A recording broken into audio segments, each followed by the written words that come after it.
question is, if a woman is pregnant during the month of Ramadan and she's unable to fast her fast, does she have to make up the fast, or can she just pay the Kaffara and not make up the fast?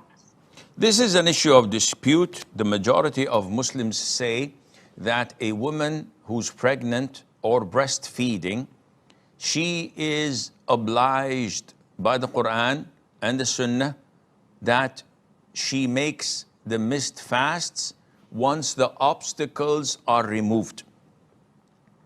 فَعِدَّةٌ مِّنْ أَيَّامٍ أُخَرٍ.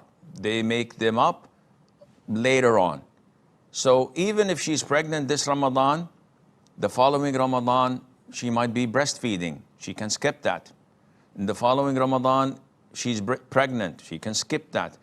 Until she's not pregnant anymore and she's not breastfeeding anymore, only then she should calculate the days she missed and start to make them up to her convenience without any hardship on herself, without the need of feeding or expiating any of that, because this is what Allah mandated upon her, and Allah knows best.